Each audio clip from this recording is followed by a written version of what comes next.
सिंह पर सवार हे भवानी, संकट हरनी माँ कल्याणी, जो तेरा सुमिरन करता, भव सागर से पार उतरता। जय माता दी दोस्तों, आप सभी का दिन शुभ बना रहे और माता रानी की कृपा आप सभी पर बनी रहे। इसी के साथ आज अपने वीडियो की शुरुआत करते हैं, जिसमें आज हम माँ भगवती की अपार कृपा से हम सभी श्री दुर्गा सप्तशती के 5वें दिन के अध्याय 9 और 10 का श्रवण करने जा रहे हैं। इन अध्यायों में माँ दुर्गा के दिव्य रूप, उनकी अनंत शक्ति और भक्तों पर उनकी कृपा का विस्तृत वर्णन किया गया है। माँ की शक्ति अजेय है और जो भक्त श्रद्धा से उनका नाम लेते हैं उनके सभी संकट कट जाते हैं। आइए हम सब मिलकर आज के अध्यायों का श्रवण करें। आज जो भी श्रद्धा और भक्ति से इन पावन पाठों को सुन रहा है, उनके जीवन से हे माँ जगदम्बे समस्त दुख, भय और कष्ट दूर करें। उन्हें बल, बुद्धि, साहस और सुख समृद्धि प्रदान करें। माँ आपके आशीष से उनके जीवन में नई ऊर्जा और सकारात्मकता बनी रहे। आपके चरणों में अटूट श्रद्धा रखने वाले भक्तों को सदा आपकी अनुकंपा प्राप्त होती रहे। जय माता दी दोस्तों, मैं अर्धनारीश्वर के श्री विग्रह की निरंतर शरण लेती हूँ। उसका वर्ण बंदूक पुष्प और स्वर्ण के समान रक्त पीत मिश्रित है और वह अपनी भुजाओं में सुंदर अक्षमाला, पास, अंकुश और वरद मुद्रा धारण करती हैं। अर्धचंद्र उसका आभूषण है और वह तीनों नेत्रों से सुशोभित है। ओम नमः चंडिकाय अध्याय में निशुंभ वध का वर्णन किया गया है। राजा ने कहा, भगवान आपने रक्त बीज के वध से संबंध रखने वाली देवी चरित्र का यह अद्भुत महात्मा हमें बतलाया है। अब रक्त बीज के मारे जाने पर अत्यंत क्रोध से भरे हुए शुंभ और निशुंभ ने जो कर्म किया उससे भी मैं सुनना चाहता हूँ। मार्कंडेय ऋषि कहते हैं, राजन, युद्ध में रक्त बीज तथा अन्य दैत्यों के मारे जाने पर शुंभ और निशुंभ के क्रोध की सीमा नहीं रही। अपनी विशाल सेना इस प्रकार मारी जाती देख निशुंभ रोष में भरकर देवी की ओर दौड़ा। उसके साथ असुरों की प्रधान सेना थी। उसके आगे, पीछे तथा पार्श्व भाग में बड़े बड़े असुर थे, जो क्रोध से ओठ चबाते हुए देवी को मार डालने के लिए आए। महापराक्रमी शुंभ की अपनी सेना के साथ मात्र गणों से युद्ध करके क्रोधवश चंडिका को मारने के लिए आ पहुंचा। तब देवी के साथ शुंभ और निशुंभ का घोर संग्राम छिड़ गया। वे दोनों दैत्य मेघों की तरह बाणों की भयंकर वर्षा कर रहे थे। उन दोनों के चलाए हुए बाणों को चंडिका ने अपने बाणों के समूह से तुरंत काट डाला और शस्त्र समूहों की वर्षा करके उन दोनों दैत्यपतियों के अंगों को भी चोट पहुंचाई। निशुंभ ने तीखी तलवार और चमकती हुई ढाल लेकर देवी के श्रेष्ठ वाहन सिंह के मस्तक पर प्रहार कर दिया। अपने वाहन को चोट पहुंचने पर देवी ने शिरप नामक बाण से निशुंभ की श्रेष्ठ तलवार तुरंत ही काट डाली और उसकी ढाल को भी, जिसमें 8 चंद्र जड़े थे, खंड खंड कर दिया। ढाल और तलवार के कट जाने पर उस असुर ने शक्ति चलाई, किंतु सामने आने पर देवी ने चक्र से उसके भी 2 टुकड़े कर दिए।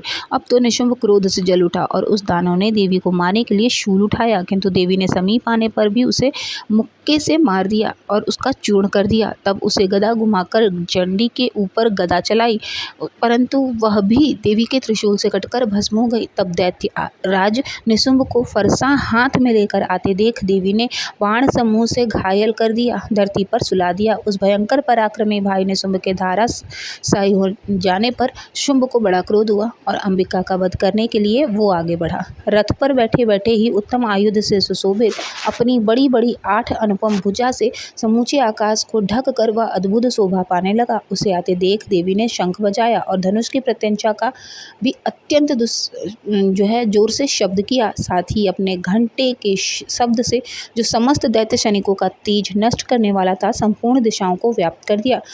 तदंतर सिंह ने भी अपनी दहाड़ से, जिसे सुनकर बड़े बड़े गजराज का महान मद दूर हो जाता था, आकाश, पृथ्वी और 10 दिशाओं को गुंजायमान कर दिया। फिर काली ने आकाश में उछल कर अपने दोनों हाथों से पृथ्वी पर आघात किया। उससे ऐसा भयंकर शब्द हुआ जिससे पहले के सभी शब्द शांत हो गए। तत्पश्चात शिवदूती ने दैत्यों के लिए अमंगलजनक अट्टहास किया। इन शब्दों को सुनकर समस्त असुर थर्रा उठे, किंतु शुंभ को तो बड़ा क्रोध हुआ था। उस समय देवी ने जब शुंभ को लक्ष्य करके कहा, ओ दुरात्मा, खड़ा रह।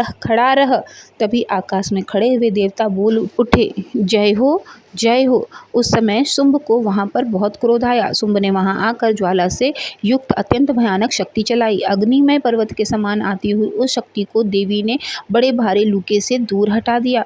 वज्रपात के समान एक भयानक शब्द हुआ, जिससे अन्य शब्दों को जीत लिया गया। शुंभ के चलाए हुए बाणों के देवी के चलाए हुए बाणों को शुंभ ने अपने भयंकर बाणों द्वारा सैकड़ों और हजारों टुकड़े कर दिए।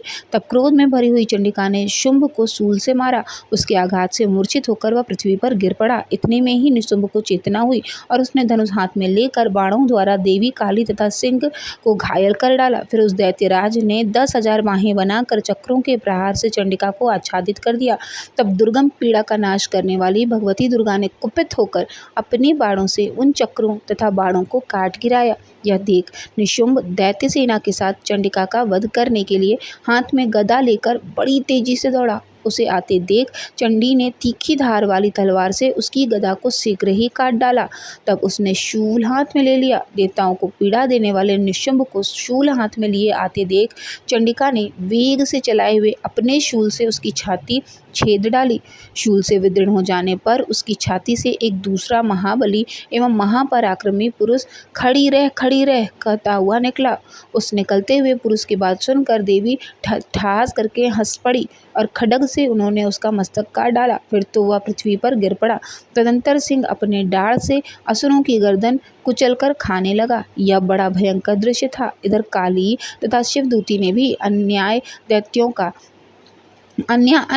का भक्षण आरंभ कर दिया। कौमारी की शक्ति से विदीर्ण होकर कितने ही महादैत्य नष्ट हो गए। ब्रह्माणी के मंत्र पूत जल से निश्चेत होकर कितने ही भाग खड़े हुए। कितने ही दैत्य माहेश्वरी के त्रिशूल से छिन्न भिन्न होकर धराशाही हो गए। वराही के थुथुन के आघात से कितनों का पृथ्वी पर कचूमा निकल गया। वैष्णवी ने भी अपने चक्र से दानवों के टुकड़े टुकड़े कर डाले। ऐन्द्री के हाथ से छूटे हुए वज्र से भी कितने ही प्राणों ने हाथ धो बैठे। कुछ असुर नष्ट हो गए और कुछ उस महायुद्ध में से भाग गए तथा कितनी ही काली शिवदूती तथा सिंह के ग्रास बन गए। जय माता दी। इस प्रकार श्री मार्कंडेय पुराण में श्रावण मनवंतर की कथा के अंतर्गत देवी महात्म्य में निशुंभ वध नाम का 9वां अध्याय पूर्ण हुआ। अब सुनिए 10वां अध्याय, जिसमें शुंभ का वर्णन किया गया है। 10वें अध्याय को शुरू करने से पहले हम सब मिलकर माँ जगदम्बा का ध्यान करेंगे। मैं मस्तक पर अंधचंद्र धारण करने वाली शिव शक्ति स्वरूपा भगवती कामेश्वरी का हृदय में चिंतन करती हूँ।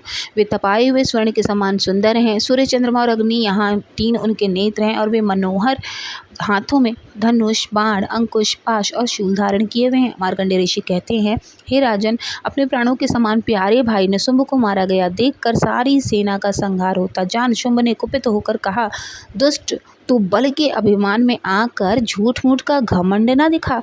तू बड़ी मनमानी कर रही है, किंतु दूसरी स्त्रियों के बल का सहारा लेकर लड़ती है। तब देवी बोली, ओ दुष्ट, मैं अकेले ही हूँ, इस संसार में मेरे सिवा दूसरा कोई है? देख देख, यहाँ मेरी ही विभूतियाँ हैं, इसलिए मुझ में ही प्रवेश कर रही हैं। फिर ब्रह्माणी आदि समस्त देवियां अंबिका देवी के शरीर में लीन हो गईं। उस समय केवल अंबिका देवी ही रह गईं। तब देवी बोली, मैं अपनी ऐश्वर्य शक्ति से अनेक रूपों में यहाँ उपस्थित हुई थी। उन सब रूपों को मैंने समेट लिया। अब अकेले युद्ध में खड़ी हूँ। अब तुम भी स्थिर हो जाओ। मार्कंडेय ऋषि कहते हैं, राजन, तब देवी और शुंभ दोनों में सब देवताओं तथा दानवों के देखते ही देखते भयंकर युद्ध छिड़ गया। बाणों की वर्षा तथा तीखे शस्त्रों द्वारा दारुण अस्त्रों के प्रहार के कारण उन दोनों का युद्ध सब लोगों के लिए बड़ा भयानक प्रतीत हुआ। उस समय अंबिका देवी ने जो सैकड़ों दिव्य अस्त्र छोड़े, उन्हें दैत्य ने शुंभ ने उनके निवारक अस्त्रों द्वारा काट डाला। इस प्रकार शुंभ ने जो भी दिव्य शस्त्र चलाए, उन्हें परमेश्वरी ने भयंकर हुंकार शब्द के उच्चारण आदि द्वारा खिलवाड़ में ही नष्ट कर डाला। तब असुर ने सैकड़ों बाणों से देवी को आच्छादित कर दिया। यह देख क्रोध में भरी हुई उन देवी ने भी बाण मारकर उनका धनुष काट डाला। धनुष कट जाने पर फिर दैत्यराज ने शक्ति हाथ में ली, किंतु देवी ने चक्र से उसके हाथ की शक्ति को भी काट गिराया। तत्पश्चात स्वामी शुंभ ने 100 चांद वाली चमकती हुई ढाल और तलवार हाथ में लेकर उसी समय देवी पर धावा बोल दिया। उसके आते ही चंडिका ने अपने धनुष से छोड़े हुए तीखे बाणों द्वारा उसके सिर किरणों के समान उज्ज्वल ढाल और तलवार को तुरंत काट दिया। फिर उस दैत्य के घोड़े और सारथी मारे गए। धनुष तो पहले ही कट चुका था। अब उसने अंबिका को मारने के लिए उद्यत होकर भयंकर मुद्रा हाथ में लिए। उसे आते देख देवी ने अपने तीक्ष्ण बाणों से उसका मुद्र भी काट डाला, जिस पर वह असुर मुक्का तान कर बड़ी तेजी तेजी से देवी की ओर झपटा। उस दैत्यराज ने देवी की छाती में मुक्का मारा, तब उन देवी ने भी उसकी छाती में एक चांटा जड़ दिया। देवी का थप्पड़ खाकर दैत्यराज शुंभ पृथ्वी पर गिर पड़ा, किंतु पुनः सहसा पहले की तरह ही खड़ा हो गया। फिर वह उछला और देवी को ऊपर ले जाकर आकाश में खड़ा हो गया। तब चंडिका आकाश में भी बिना किसी आधार के ही शुंभ के साथ युद्ध करने लगी। उस समय दैत्य और चंडिका आकाश में एक दूसरे से युद्ध करने लगे और उनका वह युद्ध पहले सिद्ध और मुनियों को विस्मय में डालने वाला हुआ। फिर अंबिका ने शुंभ के साथ बहुत देर तक युद्ध करने के पश्चात उसे उठाकर घुमाया और पृथ्वी पर पटक दिया। पटके जाने पर पृथ्वी पर आने के बाद वह दुष्ट आत्मा दैत्य पुनः चंडिका का वध करने के लिए उनकी ओर बड़ी तेजी से दौड़ा। तब समस्त दैत्यों के राजा शुंभ को अपनी ओर आते देख देवी ने त्रिशूल से उसकी छाती भेद कर दी, पृथ्वी पर गिरा दिया। देवी के शूल की धार से घायल होने पर उसके प्राण पखेरु उड़ गए और वह समुद्रों, द्वीपों तथा पर्वतों सहित समूची पृथ्वी को कपाता हुआ भूमि पर गिर पड़ा। इसके बाद उस दुरात्मा के मारे जाने पर संपूर्ण जगत प्रसन्न और पूर्ण स्वस्थ हो गया।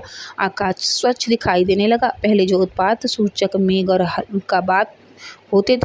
उल्कापात होते थे वे सब शांत हो गए तथा उस दैत्य के मारे जाने पर नदियां भी ठीक मार्ग से बहने लगीं। उस समय शुंभ की मृत्यु के बाद संपूर्ण देवताओं का हृदय हर्ष से भर गया और गंधर्वगण मधुर गीत गाने लगे। दूसरे गंधर्व बाजे बजाने लगे, अप्सराएं नाचने लगीं, पवित्र वायु बहने लगी, सूर्य की प्रभा उत्तम हो गई, अग्नि शामक हो उठी और संपूर्ण दिशाओं के भयंकर शब्द शांत हो गए।